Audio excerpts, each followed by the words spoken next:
There is a story in Luke's Gospel, chapter 5, verses 17 to 26, that I absolutely love. It goes like this. One day, while he was teaching, Pharisees and teachers of the law were sitting nearby.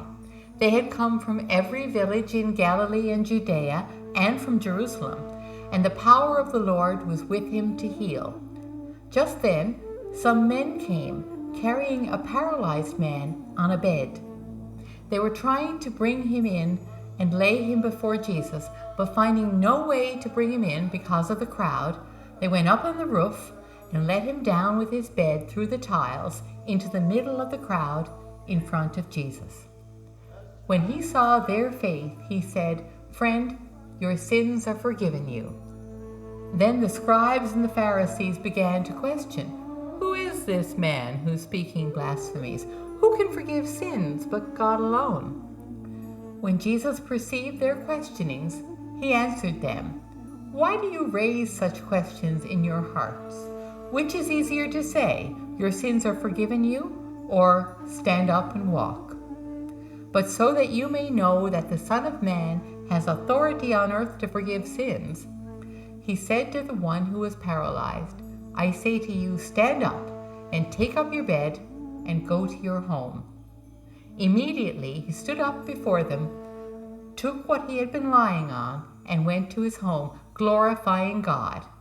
Amazement seized all of them, and they glorified God and were filled with awe, saying, "We have seen strange things today." I love this story. I think it's a wonderful story about Jesus, his insight, his compassion, and his practical love. I find it a humorous story as well. Most of all, I think it's a great story about the power of human friendship. I just love the friends in this story, don't you? These people have a friend who's paralyzed. We don't know how he came to be paralyzed. Was he in an industrial accident? Did he suffer a fall? Did he get injured in a sports event? Or did he suffer a stroke? Neither do we know how long the man was paralyzed. Was it from birth? From young adulthood? For many years? Did it happen recently? We don't know how old the paralyzed man or his friends were. Were they teenagers? Were they young adults? Were they family men? Were they older? Sometimes my curiosity gets the better of me. None of this really matters. What matters is that these men are friends. These friends have somehow heard about Jesus and his miraculous healing power, and the idea has hatched in their heads to get their friend to Jesus in the hope that Jesus can cure him. What a wonderful gift to have such friends. These folks carry their friend, bed and all, to Jesus. Picture them trudging through the streets of Palestine. How far did they walk through the dusty streets? How many taunts did they have to endure on the way? Imagine their terrible disappointment when they saw the size of the crowd that had gathered in the house where Jesus was preaching. There was no way they could get through the thick crowd, pushing people out of the way with the bed. I can just imagine the glint in the eye of the one who thought up the idea. "Come on, guys, let's climb up on the roof and lower him down through the ceiling." This kind of makes me think that these guys were teenagers when I think of the energy that this caper took. First, they had to find a way through the crowd and up to the roof. There, they rig up a system of ropes. A couple of them climb up onto the roof and they lower the ropes. Others stay on the ground below and tie the ropes to the bed. Then carefully, the friends on the roof begin to pull up the bed. The friends on the ground call out messages of encouragement. The bed makes a lot of noise, bumping against the wall as the friends slowly and laboriously raise it to the roof. It's hard to imagine that the crowd inside the building didn't at least stop in annoyance or send a scout to the back of the house or the roof to see what was going on. Imagine their faces when the dust began falling from the ceiling. Then it became a stream of dirt, and a hole in the ceiling became bigger and bigger. And then the faces become clearer, and the whole became larger, and then a man on a bed was lowered into their midst. Imagine the triumph on the face of the friends when their paralyzed friend landed safely on the floor, still in his bed. Jesus had to laugh. He had to find this funny, both looking up and looking around him. On a much more serious note, Jesus also had to be deeply touched at the devotion of the friends. Today, as 2,000 years ago, friends bring each other to Jesus. Unlike the friends in this gospel story, our friends don't necessarily bring us physically in a bed.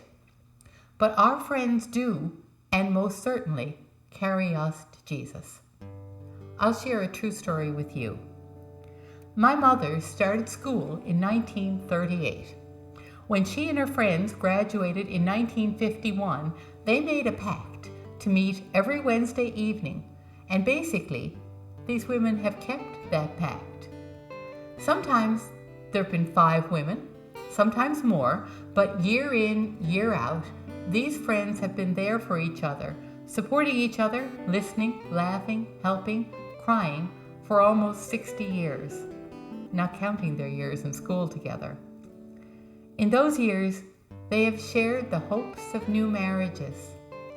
They've welcomed children and shared the humor and the joy of those little lives. They've watched their children grow, celebrated their achievements, and mourned their failures. They have stood by the coffins of spouses and more recently supported each other through the grief of losing a couple of the original members of their group. This circle of friends of my mother are important for what they've been for each other.